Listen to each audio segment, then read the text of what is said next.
Good morning, students of 9B. My name is Ms. Quimbie, and today we'll be doing another exciting topic. We will be looking at compound sentences. But before we actually dive into today's topic, let us recap our previous lesson. So previously, we would have looked at sentences. Can anyone stand and tell me what is a sentence? Okay, I see Jonathan. What is a sentence? Correct. He's saying a sentence is a group of words that express a complete thought, and it must have a subject and a predicate. We all know that the subject is the person we are talking about, and the predicate is basically the action or the remaining of the sentence. We would have also looked at simple sentences. We learned in our last lesson that simple sentences have one subject and one predicate, and they're very simple as the name suggests. Now, for today's first activity, I would like you, well, before we go into today's activity, at the end of today's lesson, you will be able to identify compound sentences, state how compound sentences are formed, list examples of coordinating conjunctions, and construct compound sentences. Now, I would like you students to take 2 minutes to observe the sentence cards in your groups. So each group has all three of these sentence cards. Please observe them, take 2 minutes, and then we'll discuss our observations. Okay, class, now let's discuss. Right, so what have you noticed about these sentences here?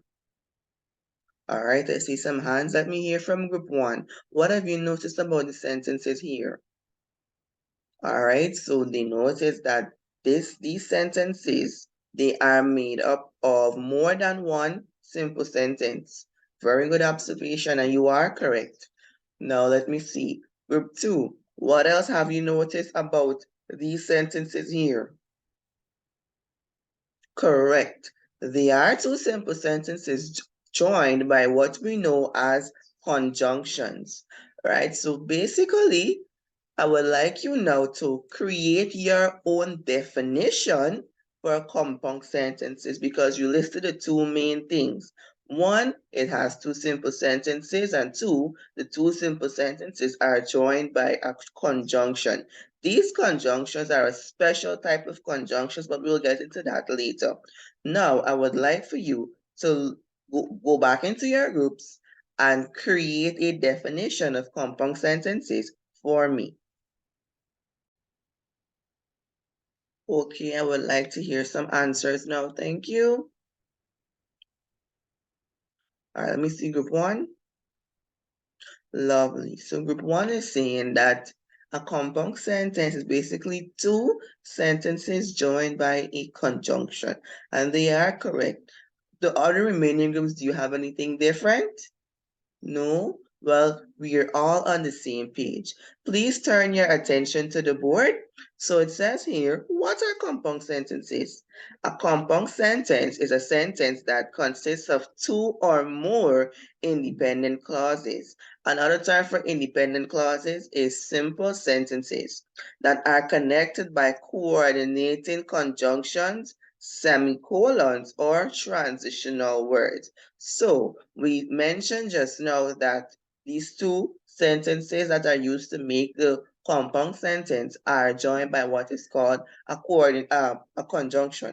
But it's a type of conjunction that is used, which is called the coordinating conjunctions when we are dealing with compound sentences.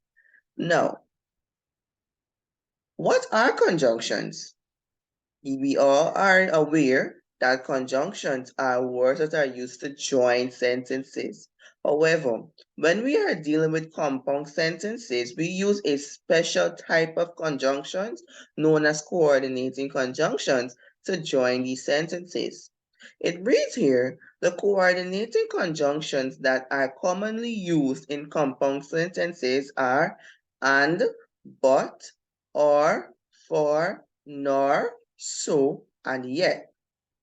For example, I wanted to go to the beach, but it started to rain, right? We could see the conjunction but being used. Now, an easy way to remember our conjunctions is by using the acronym FANBOYS. Now, F, we know that will be for, A, and, N, nor, B, but, O, or, Y, yet, and so, and this spells fan boys.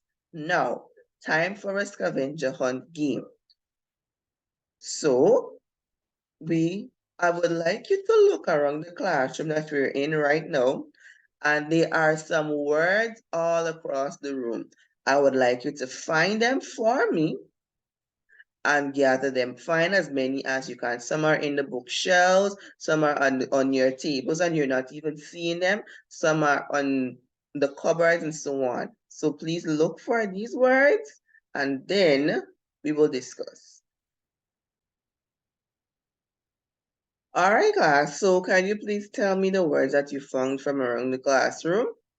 All right, so group one, they found thus, however, moreover, nevertheless. All right. And group two, you would have found such, however, and therefore. Group three, you did not find anything. Well, I understand that the other groups raced ahead of you, right? So who could tell me what types of words are these, or when do we use these type of words? Yes, we use these type of words when we want to move from one idea to another, or we will say transition from one idea to another. Therefore, class, these are known as transitional words. Now, please read. I will read along with you once again.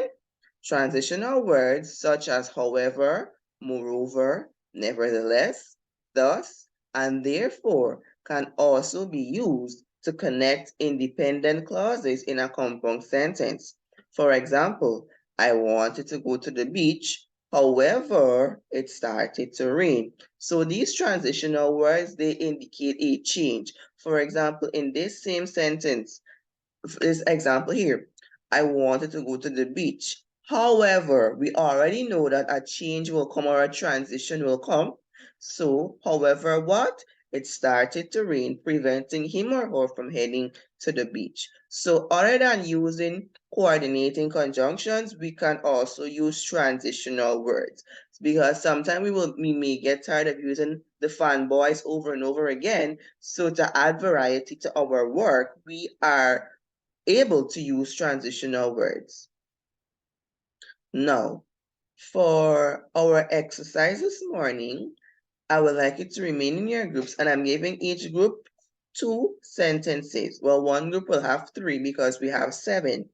And you will be tasked with joining these sentence pairs with the correct coordinating conjunction to make compound sentences. Group 1 will have number 1 to 3. 1 and 2, sorry. Group 2 will have 3, 4, and 5, and group 3, you will have pairs 6 and 7. Remember, these sentences are common in pairs, and you need to choose the correct coordinating conjunction to join those 2 sentences so that they make sense and that they are in the compound sentences. You have 5 minutes to do that activity. All right, class. So Alvin went around in the groups and so on. I would have seen great work. Many of you got the work correct. Please make the necessary corrections as I would have outlined. And for your homework, I would like you to create 3 compound sentences using the coordinating conjunction but. Right? So great work, everyone. Please make your necessary corrections as I would have stated before. And thank you so much. But before we end today's lesson, let us recap. Today we would have learned what are compound sentences. We learned how they are formed. We learned what they consist of. We learned they consist of a coordinating conjunction and 2 simple sentences, that is.